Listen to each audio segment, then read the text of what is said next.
Il-Kunsill Malti għas-settur tal-volontarjat reġa' nieda l-iskema Voluntary Organizations Project Scheme 2024 li għalija ġew allokati 800,000 euro biex inqasmu bejn għaqdiet volontarji għal inizjattivi bħal proġetti fil-komunità dawk ta' infrastruttura jew riċerka.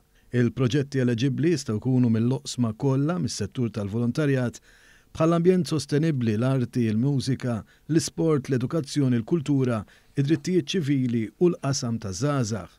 Din is-sena parti mill-fondi se jkunu mnedija t-tisħiħ tal-inklużjoni relatat mas-saħħa u d-diżabilità. Se jiġu enfażizzati b'mod speċjali proġetti u inizjattivi li promuovu jew jgħinu biex ikonna komunità aktar inklusiva. Il-Ministru għall-Inklużjoni, l-Volontarjat u Drittijiet tal-Konsumatur, Giulia Farrugia Portelli, stqarret li permess tal-volontarjat titwassal stampa ċara tal-ħajja komunitarja. Hija qalet li għalhekk hija mistħoqqa l-ispalla li tiġi provduta lilhom biex ikomplu jinċentivawhom b'ħidmiethom b'sostenn anke għal dak li jkun diġà qed joffri l-Istat foqsma partikolari. Il-volontarjat huwa il-pols tas-soċjetà Maltija, dak li għamilna aħna minn aħna li aħna Maltin. Nemmnu li permezz ta' dan l-iskema li għandna kemm ħabbarna issa ta' kważi €1,000,000 se nkomplu nagħtu valur mhux biss l-inklużjoni ma wkoll imħabba fi diversi setturi li jirrappreżentaw lis-soċjetà u l-komunità Maltija. Mauro Pace Paraskandalo, kap eżekuttiv tal-MCVS, qal li permezz tal-iskema qed iseħħ b'mod tanġibbli lil frod kbir li dawn il-mijiet ta' proġetti li tlu għalihom laqdiet volontarji minn kull sfera tal-ħajja qegħdin iħallu fis-soċjetà tagħna.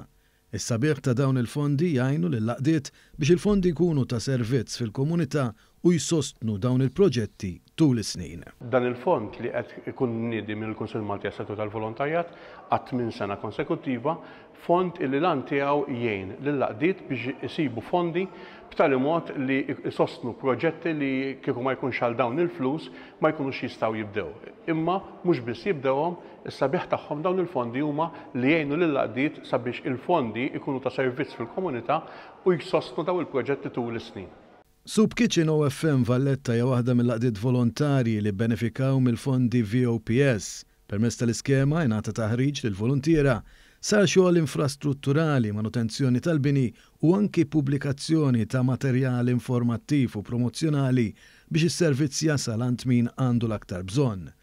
Inħolqot ukoll app għal donazzjonijiet minn supermarkets permezz tal-fondi SIS. Fis-sena li għaddiet il-Valletta Soup Kitchen ipprovdiet aktar minn 120,000 ikla u kienet ir-rebbieħa ta' Malta tal-Premju taċ-Ċittadin Ewropew 2023. L-applikazzjonijiet tal-iskema VOPS ta' din is-sena se jiftħu fis-sit elettroniku vofunding.org.mt mit-2-11 ta' Settembru u se jintlaqgħu sa nofsinhar tal-ġimgħa 20 ta' Ottubru ta' din is-sena. Se siru kollha ta' informazzjoni biex isservi ta' gwida l-laqdiet matul il-proċess tal-applikazzjoni.